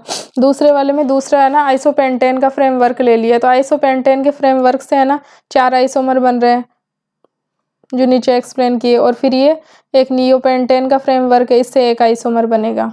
तो इस प्रकार से ये C5H11OH के 8 आइसोमर टोटल बनेंगे।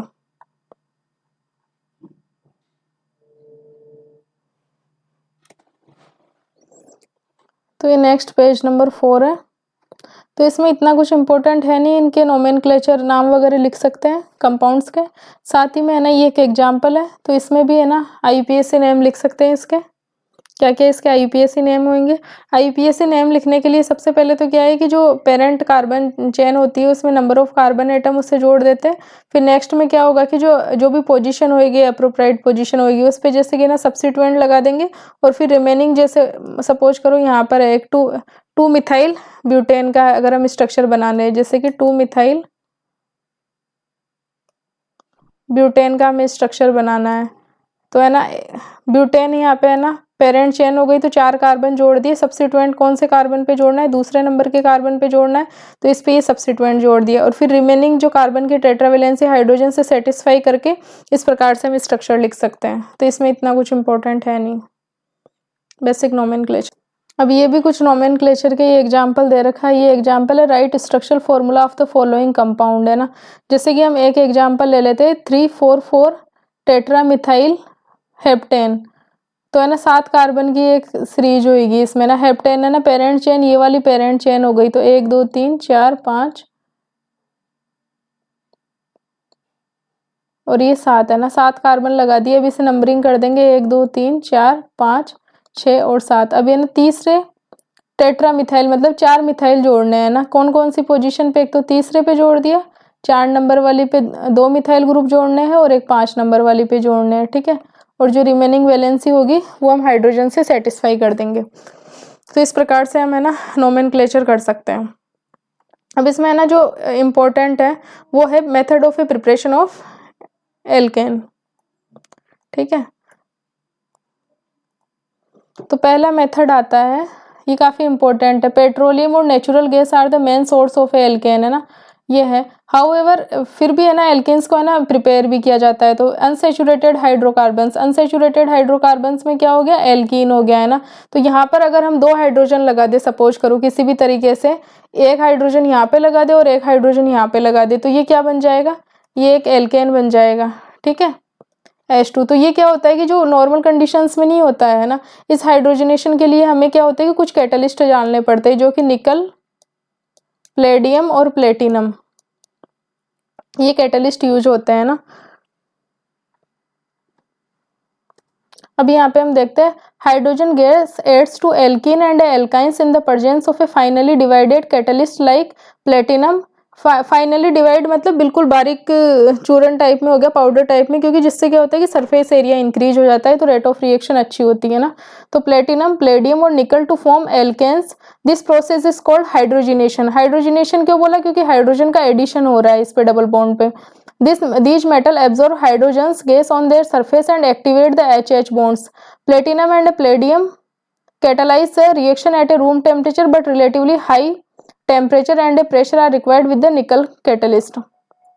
Suppose करो ये अगर एल्कीन है, सबसे पहले तो हम इसके कैटलिस्ट देख लेते हैं कि हाइड्रोजनेशन के लिए कौन कौन से कैटलिस्ट चाहिए होता है।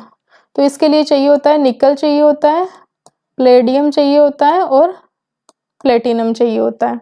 तो इनकी जो रिएक्टिविटी होती है ना इन कैटलिस्ट की, अप टू डाउन जाने पे हम देख रहे हैं कि रिएक्टिविटी है ना डिक्रीज हो रही है। तो सबसे ज़्यादा है ना कौन सा कैटलिस्ट रिएक्टिव है, प्लेटिनम सबसे ज़्यादा रिएक्टिव है कैटलिस्ट फॉर हाइड्रोजनेशन के लिए, फिर प्लेडियम है और फिर ये निकल है, ठीक है।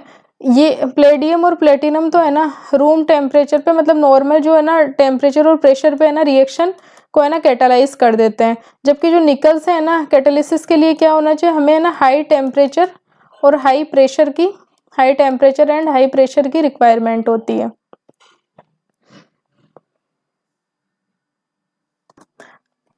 अब हाइड्रोजनेशन ऑफ एल्कीन है, सपोज करो अगर हम इथीन का ही एग्जांपल लेते हैं, तो ये CH2 double bond CH2 ethene है। अब इसमें हाइड्रोजनेशन करना है। हाइड्रोजनेशन का मतलब क्या होगा कि एक हाइड्रोजन यहाँ जोड़ना है, एक हाइड्रोजन यहाँ जोड़ना है और हमें प्रोडक्ट मिल जाएगा। लेकिन इसके लिए हमें क्या चाहिए होगा, कैटालिटिक हाइड्रोजनेशन भी इसे बोलते हैं, क्योंकि कैटालिसिस में होता है। कैटालाइस्ट कौन कौन से, निकल, प्लेडियम और प्लेटिनम। रिएक्टिविटी हमने देख ही ली है कि कौन सा सबसे ज़्यादा, प्लेटिनम सबसे ज़्यादा रिएक्टिव रहेगा अगर कंपेरेटिवली पूछा जाए। तो इससे बन जाएगा हमारे CH3 कंपाउंड बन जाएगा। पहली रिएक्शन NCERT में ये दी हुई है। दूसरा दिया हुआ है propene, CH3 CH double bond CH2। इसके जब H2 के साथ रिएक्शन करवाएंगे कैटलिस्ट की प्रेजेंस में, कैटलिस्ट कौन से, निकल, प्लेडियम और प्लेटिनम, तो इस डबल बॉन्ड पे हाइड्रोजन का एडिशन होएगा, तो CH3 CH2 और CH3। अब क्या होता है कि कैटलिस्ट की क्यों रिक्वायरमेंट होती है ना इसमें, तो कैटलिस्ट क्या होता है कि जैसे ये कैटलिस्ट हो गया ना, तो ये अपनी सरफेस प्रदान करेगा और जैसे H और H है ना इस पे ना एब्जॉर्ब हो जाएगा, इस वाले इस कैटालिसिस के सरफेस पे एब्जॉर्ब हो जाएगा और ये जो बॉन्ड होएगा ना ये एक्टिवेट हो जाएगा। तो जिससे क्या होएगा कि ये इस पे एडिशन देगा। तो इसके HH बॉन्ड के एक्टिवेशन के लिए क्या होता है कि कैटलिस्ट चाहिए होता है, और जिससे क्या होगा कि ये ना डबल बॉन्ड पे एडिशन प्रोडक्ट दे सके। तो ये हो गया कैटालिटिक हाइड्रोजनेशन, इसलिए हमें कैटालिसिस चाहिए होता है। और कैटालिस्ट के एक चीज वर्ड देखा होगा, फाइनली डिवाइडेड, मतलब एक पाउडर फॉर्म में, जितना बारीक पाउडर फॉर्म में ना, मतलब सरफेस एरिया जितना ज़्यादा होएगा उतनी rate of reaction, surface area जितना ज़्यादा होएगा रेट ऑफ रिएक्शन उतनी ज़्यादा होएगी। एक एग्जाम्पल और दे रखा है एल्काइन,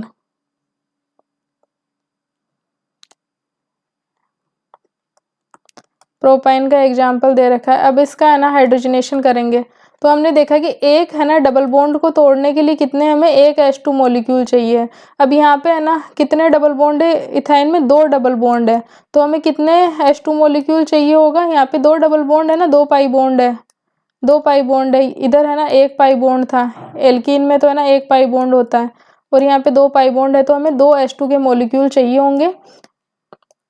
और ये इस पे कैटलिस्ट की प्रेजेंस में, निकल, प्लेटिनम और प्लेडियम की प्रेजेंस में, जिससे क्या होगा CH2 और ये CH3 प्रोपेन का फॉर्मेशन हो जाएगा। तो ये है कैटालिटिक हाइड्रोजनेशन। मतलब जो हाइड्रोकार्बन से अनसेचुरेटेड हाइड्रोकार्बन से बन रहा है कैटलिस्ट की प्रेजेंस में हाइड्रोजन का पाई बॉन्ड पे एडिशन। दूसरा मेथड ऑफ प्रिपरेशन है फ्रॉम एल्काइल हैलाइड से, जैसे कि suppose alkyl halide except fluorides on reduction with zinc and dilute HCl के साथ रिएक्शन करने पे क्या देंगे, डाइल्यूट HCl के साथ रिएक्शन करने पे एल्केन देंगे। तो इस रिएक्शन को भी हम डिटेल में देख सकते हैं। यहाँ पे CH3 आएगा, CH3Cl क्लोरोमीथेन की जब हाइड्रोजन से रिएक्शन मतलब रिडक्शन हो रहा है इन the presence of A zinc metal की प्रेजेंस में ना रिडक्शन करवाया जा रहा है zinc metal and dilute HCl की प्रेजेंस में। तो यहाँ पे क्या होगा, अगर जिंक मेटल और HCl लिखा हुआ मिले और तो यहाँ पर क्या करना है कि इस हेलोजन को हटाना है और वहाँ पे है ना CH लगा देना है। इसके और एग्जांपल्स भी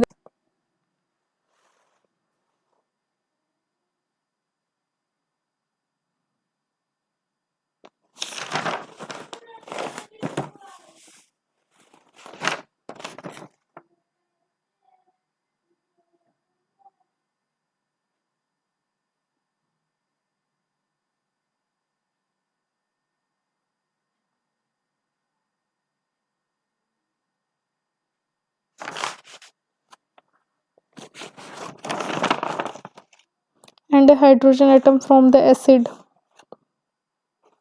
replace the halogen।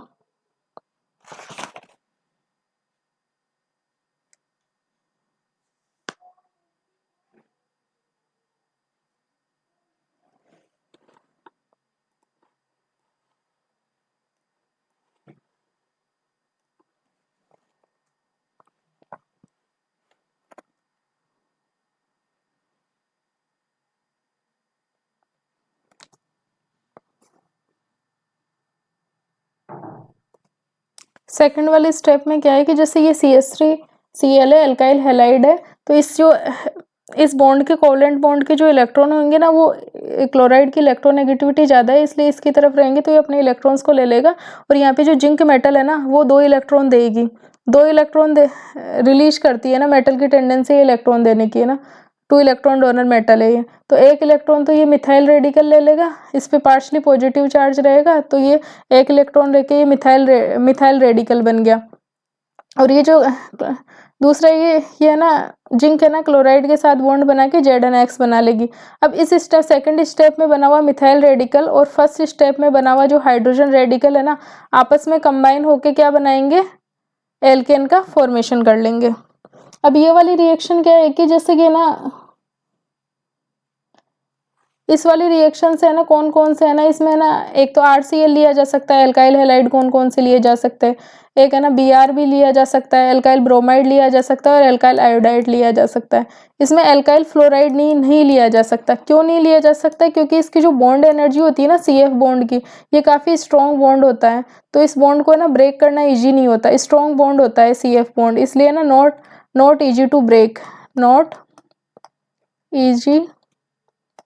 Easy to break, इसलिए हम इससे एल्काइल फ्लोराइड नहीं ले सकते हैं, एल्काइल फ्लोराइड नहीं ले सकते एल्काइल हैलाइड से एल्केन की फॉर्मेशन के लिए। अब हम इसकी जनरल रिएक्शन इस टाइप से लिख सकते हैं CH3Cl plus 2H ZnHCl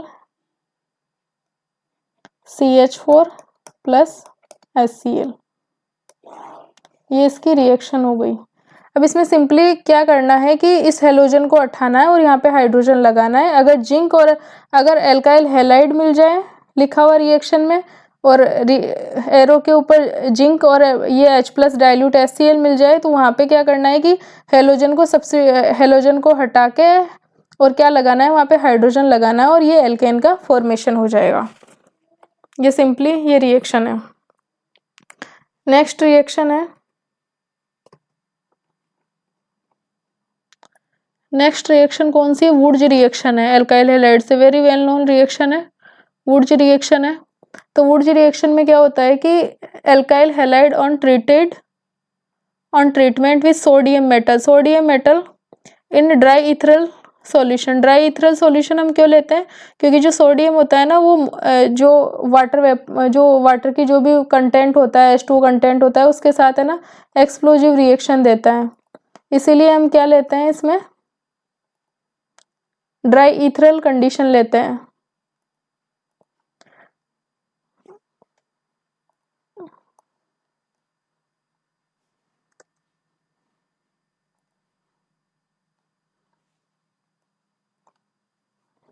Alkyl halide on treatment with sodium metal in a dry ethyl free from moisture solution give higher alkanes. This reaction is known as a Wurtz reaction and is used for the preparation of a higher alkanes containing even number of a carbon atom. ये सबसे important है, even number of a carbon atom ही क्यों मिलेगा? यहाँ पर तो कुछ structures में गड़बड़ लिखी हुई है, यहाँ पे C2H6 आता, यहाँ पे भी स्ट्रक्चर में गड़बड़ है, यहाँ पे आता C2H6 आता। Even number of a carbon atom क्यों लिखा हुआ है? क्योंकि सपोज करो अगर इस साइड अगर दो एल्कीन आपस में जुड़ रही है, अगर दोनों में है ना ओड ओड भी रहे ना, जैसे इसमें एक है और इसमें भी एक है, लेकिन जब ये आपस में जुड़ेंगे, ओड प्लस ओड आपस में जुड़ेंगे, तो जो number of a carbon atom कितने हो जाएंगे? वो इवन नंबर हो जाएंगे। इसी प्रकार इसमें दो है और दो है तो भी आपस में जुड़ेंगे ना, तो कितने हो जाएंगे? चार। Number of a carbon atom कितने हैं? 4 है, जो कि क्या 4 क्या है कि इवन संख्या है, इसका मतलब इतना सा है। तो इसमें ना हमेशा क्या होगा कि वुड्स रिएक्शन में जो नंबर ऑफ कार्बन एटम होंगे ना, उनकी जो संख्या रहेगी वो इवन नंबर रहेगी। अब ये रिएक्शन कैसे होती है? इसमें सिंपली क्या है कि जैसे CH3Br दो मोल सोडियम मेटल के हो गए और ये BrCH3 हो गया ना, तो 2 मोल तो है ना एल्काइल हैलाइड के, 2 मोल सोडियम से ड्राई ईथर की प्रेजेंस में रिएक्शन करके क्या बनाते हैं? Higher alkanes. का मतलब हो गया कि जिसमें ना इसमें तो जैसे एक ही कार्बन एटम था, जो एल्काइल हैलाइड है एक कार्बन एटम, अब इससे हम बना रहे 2 कार्बन एटम वाली एल्केन, तो इसलिए इसे बोल देते हैं हायर एल्केन्स बोल देते हैं इन्हें। अब ये बोल रहा है कि what will happen if 2 different alkyl halide लेंगे, तो 2 डिफरेंट एल्काइल हैलाइड लेंगे तो मिक्सचर ऑफ ए प्रोडक्ट बनता है, और मिक्सचर ऑफ ए प्रोडक्ट अगर लेबोरेटरी में अगर हम उसे सेपरेट करते हैं तो वो बहुत ज़्यादा कॉस्टली हो जाता है, और इनकी जो कंसंट्रेशन होगी ना वो भी फिर इतनी 30-40% इतनी रहेगी, तो उनको ना सेपरेट करना काफ़ी मुश्किल हो जाता है।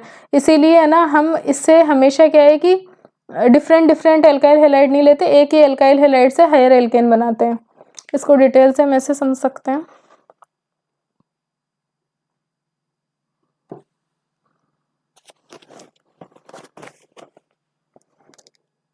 इसमें भी है ना रेडिकल मैकेनिज्म फॉलो होगी। तो जैसे है ना सोडियम मेटल है, उसकी क्या टेंडेंसी है? वो इलेक्ट्रॉन मैकेनिज्म, रेडिकल मैकेनिज्म या फिर आयनिक भी बताते हैं कुछ, हम रेडिकल मैकेनिज्म के अकॉर्डिंग देख लेते हैं। तो यहाँ पे क्या होगा, सोडियम Na+ में ये 1 इलेक्ट्रॉन डोनर मेटल है और ये 1 इलेक्ट्रॉन दे देगी, ठीक है।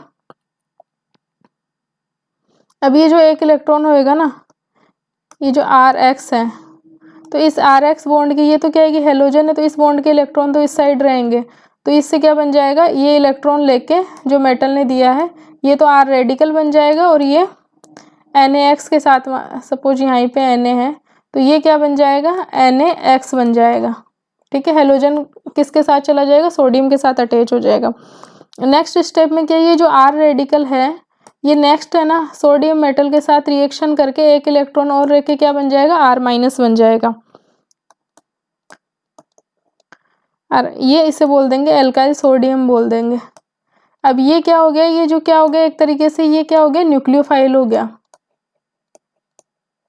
न्यूक्लियोफाइल हो गया। तो यहाँ पे तो ऊपर तो देखो रेडिकल बन रहे थे, अब यहाँ से है ना आयन बन गया, तो ये रेडिकल और आयनिक मैकेनिज्म दोनों चल रही है इसमें एक ही रिएक्शन में। अब ये जो R- है, ये जो दूसरा एल्काइल हैलाइड है ये है, तो इस पे इस बॉन्ड के इलेक्ट्रॉन तो एक्स की साइड रहेंगे क्योंकि इसकी इलेक्ट्रॉन नेगेटिविटी ज़्यादा है, हेलोजन है, इस पे पार्शली नेगेटिव चार्ज आएगा, इस पे पार्शली पॉजिटिव चार्ज आएगा, न्यूक्लियोफिलिक अटैक होएगा, सब्स्टिट्यूशन रिएक्शन होएगी, जिससे R और R ये बन गया एल्केन बन गया, और साथ में ये तो एल्केन बन गया, और साथ में X- मतलब NaX निकल गया एक तरीके से, सोडियम भी, तो ये NaX बन गया।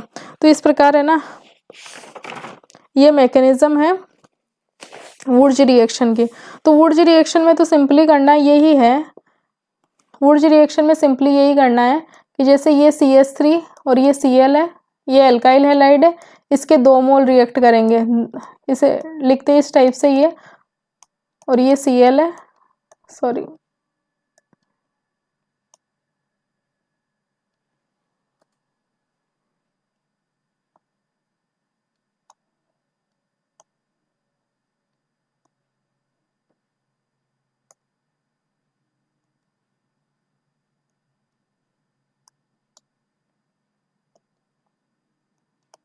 ये CH3 है।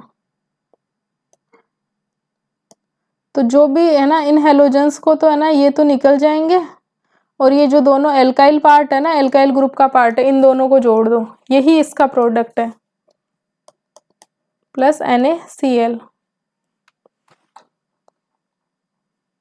कोडिंग तो चल रही है ना।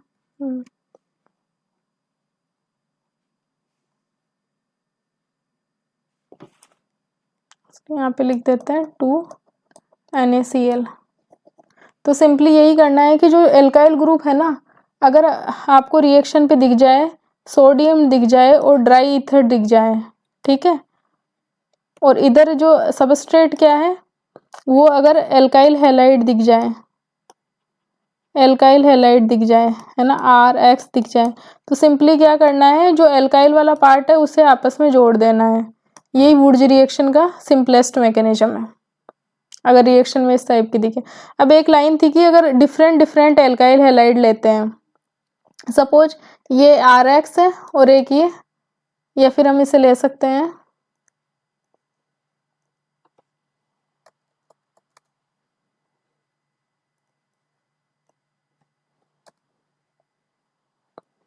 दो डिफरेंट एल्काइल हैलाइड ले रहे हैं। अभी तक तो हमने एक ही का पढ़ा था, CH3Cl ले लिया प्लस 2 सोडियम मेटल ले लिए, और एक हमने ले लिया C2H5Cl ले लिया। तो इसकी रिएक्शन अगर हम ड्राई ईथर की प्रेजेंस में करवाएंगे तो हमें क्या क्या प्रोडक्ट बनेंगे। तो एक प्रोडक्ट तो इससे बनेगा, सेल्फ इससे बनेगा ना, तो CH3 और CH3 बन जाएगा। दूसरा प्रोडक्ट बनेगा दो मोलिक्यूल है ना, मतलब जो इथाइल के ही आपस में जुड़ के वो बना लेंगे, N ब्यूटेन बना लेंगे है ना, CH3।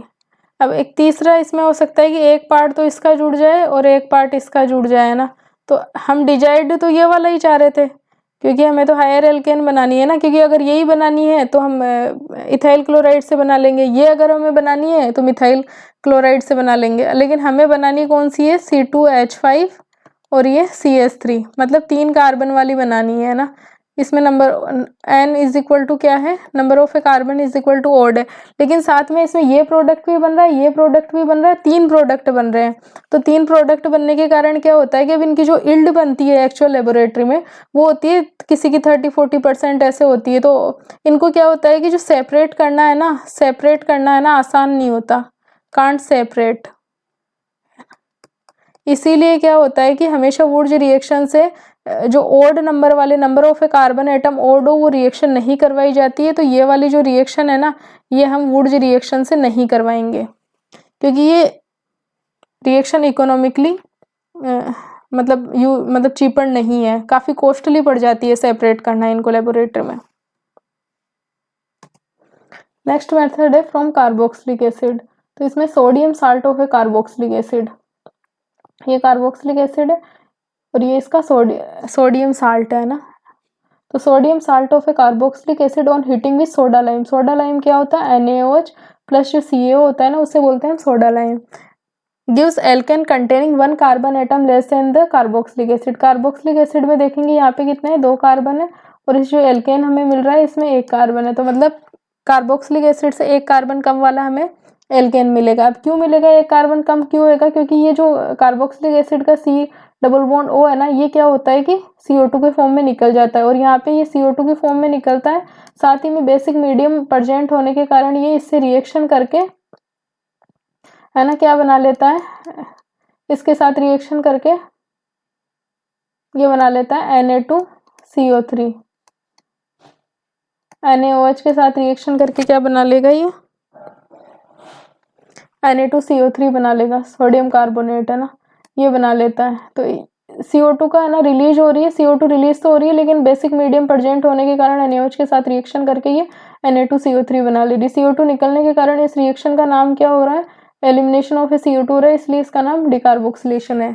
अब इसका मैकेनिज्म अगर हम देखते हैं तो इसमें क्या होता है कि जैसे ये CH3 C double bond O minus है, तो इसमें क्या होगा, ये इस वाले बॉन्ड के इलेक्ट्रॉन इधर आएंगे और ये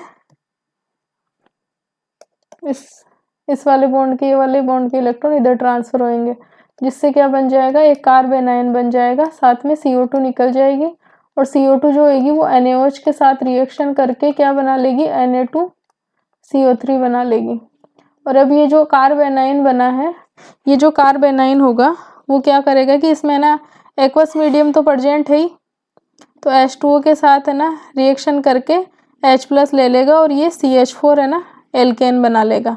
तो ये इसका मैकेनिज्म है। अब इसमें जैसे कि है ना ये ब्यूटेन है, sodium salt of which acid will be needed for the preparation of A propane. Propane का मतलब 3 कार्बन वाला है ना, 3 कार्बन है इसमें, तो जो अब इसमें है ना जो कार्बोक्सिलिक एसिड होगा ना वो कितने 4 कार्बन वाला होएगा है ना। Right chemical equation for the reaction CH3 CH3 CH2 CO minus Na+, ये होएगा। तो यहाँ पर क्या होएगा कि ये कार्बन आयन बनेगा यहाँ पे CO2 के रिलीज होने से, और फिर ये H2O पे रिएक्ट करेगा, H+ लेगा और ये प्रोपेन बना लेगा। इसके अलावा एक और है इसमें, इसी का अगर हम देखें तो एक सबस्ट्रेट से और ये रिएक्शन बन सकती है, प्रोपेन बन सकता है। अगर सपोज करो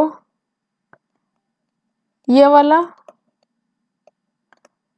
कार्बोक्सिलिक एसिड हो, आइसोब्यूटायरिक एसिड बोलते हैं इसे, इसका क्वेश्चन आता भी है एग्जाम में, आइसोब्यूटायरिक एसिड है।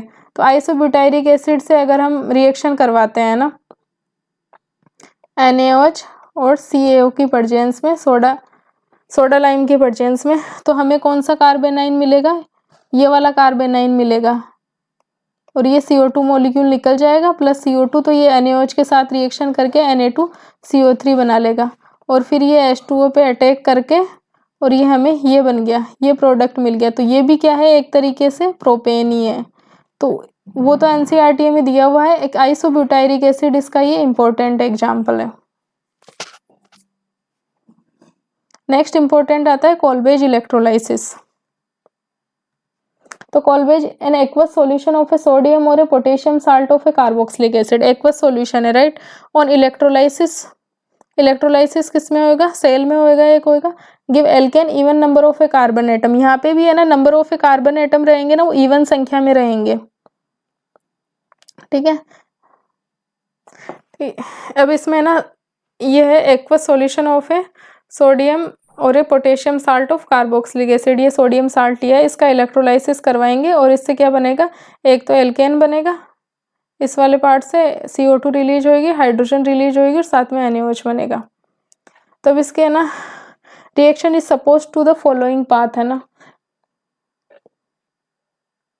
अब एनोड, जैसे है ना इलेक्ट्रोकेमिस्ट्री में क्या होता है कि ये एक सेल होता है, इसमें एक 2 इलेक्ट्रोड होते हैं, एक तो होता है और ये सर्किट के द्वारा जुड़े हुए रहते हैं, एक तो होता है एनोड होता है और दूसरा क्या होता है, कैथोड होता है।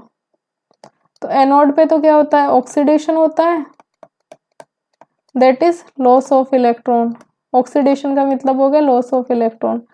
कैथोड पे क्या होता है, रिडक्शन होता है, that is gain of electron, ठीक है। तो ये दोनों चीजें हम इस रिएक्शन में काम लेंगे। इसको नीचे अच्छे से एक्सप्लेन करते हैं।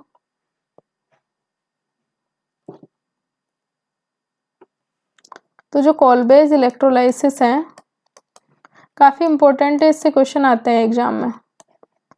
कॉल्बेज इलेक्ट्रोलाइसिस की कौन से प्रोडक्ट कौन से इलेक्ट्रोड पे रिलीज होएगा। ये एक सेल है, इसमें 2 इलेक्ट्रोड लगे हुए हैं और इसमें एक्वस सॉल्यूशन ऑफ सोडियम और potassium salt of a carboxylic acid भरा हुआ है। ये एनोड है ये एनोड है और ये कैथोड है, ठीक है। अब हमने क्या सबस्ट्रेट लिया है, एनोड पे रिएक्शन देखेंगे। एनोड पे ऑक्सीडेशन होता है एट एनोड, पहली रिएक्शन देखेंगे तो क्या होगा कि यहाँ पे लॉस ऑफ इलेक्ट्रॉन होएगा, लॉस ऑफ इलेक्ट्रॉन होएगा। तो हमारा सबस्ट्रेट क्या है, CH3 C double bond O minus, ये सोडियम साल्ट है, वो सोडियम और potassium salt of a carboxylic acid. अब यहाँ पे क्या है कि लॉस ऑफ इलेक्ट्रॉन होएगा, तो ये एक इलेक्ट्रॉन को लूज करेगा और ये क्या बना लेगा, C डबल बॉन्ड O, ये रेडिकल बना लेगा, ठीक है भाई। नेगेटिव चार्ज में 2 इलेक्ट्रॉन होता है तो एक इलेक्ट्रॉन निकल गया तो ये रेडिकल बन गया। अब इस बॉन्ड का क्या होएगा कि क्लीवेज होएगा, होमोलाइट की क्लीवेज होएगा, जिससे कि ना CH3 रेडिकल मिलेगा और ये CO2 बाहर निकल जाएगा। तो CO2 कहाँ पर निकल रहा है, एनोड पर निकल रहा है, ठीक है। अब ये जो 2 CH3 रेडिकल होंगे ना आपस में कंबाइन होके, क्या 2 CH3 रेडिकल आपस में कंबाइन होके क्या बना लेंगे, एल्केन मॉलिक्यूल बना लेंगे। तो ये भी कहाँ मिल रहा है हमें, एनोड पे मिल रहा है। अब जब हम कैथोड पे देखेंगे, कैथोड पे क्या होएगा, कैथोड पे रिडक्शन होएगा। तो रिडक्शन का मतलब हो गया gain of electron, gain of electron. तो यहाँ पे जो H2O है वाटर मॉलिक्यूल, तो हम सिंपली अगर एक इलेक्ट्रॉन आएगा तो इस बॉन्ड के जो इलेक्ट्रॉन है ना, HOH बॉन्ड के इलेक्ट्रॉन, इसकी इलेक्ट्रॉन नेगेटिविटी ज़्यादा है तो ये तो इसकी साइड रहेंगे, ठीक है। अब H पे क्या होगा कि पार्शली पॉजिटिव चार्ज और इस पे पार्शली नेगेटिव चार्ज, तो जो हाइड्रोजन होएगा ना इस H के इलेक्ट्रॉन को गेन करेगा और ये बना लेगा H रेडिकल बना लेगा, प्लस OH माइनस बन जाएगा। अब यहाँ पे हम तो 2 OH माइनस बन गए।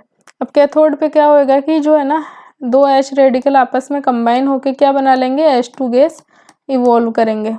साथ ही में क्या होगा कि जो 2 OH माइनस वो है ना Na प्लस के साथ रिएक्शन करके क्या बना लेंगे, NaOH का फॉर्मेशन कर लेंगे। तो कैथोड पे हमें क्या क्या मिल रहा है प्रोडक्ट, कैथोड वाले प्रोडक्ट है हमारे पास H2 प्लस और NaOH है। तो समराइज कर सकते हैं हम, कोलबेज इलेक्ट्रोलाइसिस, कोलबेज इलेक्ट्रोलाइसिस के जो प्रोडक्ट्स हैं वो एनोड पे क्या है और कैथोड पे क्या है।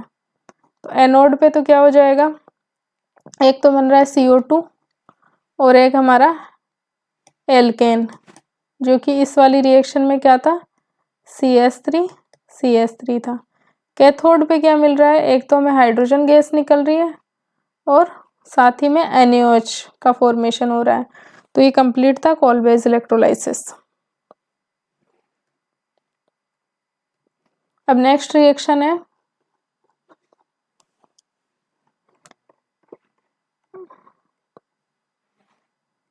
सो method of a preparation of alkene complete हो गया। जो नेक्स्ट है वो नेक्स्ट लेक्चर में देखेंगे हम इसकी प्रॉपर्टीज में फिजिकल और केमिकल प्रॉपर्टीज एल्केन की नेक्स्ट लेक्चर में देखेंगे। So thank you.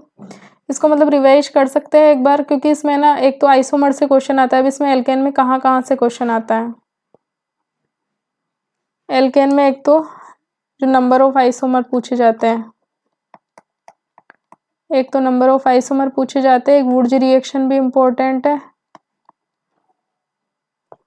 और एक जो एल्काइल हैलाइड से एल्केन बनाने के लिए जो जिंक की प्रेजेंस में जो रिएक्शन होती है वो भी इम्पोर्टेंट है। और साथ ही में कोलबे इलेक्ट्रोलाइसिस ये भी इम्पोर्टेंट है कि कौन से इलेक्ट्रोड पे कौन सा प्रोडक्ट बनता है। तो ये तीनों चीज़ें तो काफ़ी इम्पोर्टेंट है इस लेक्चर में।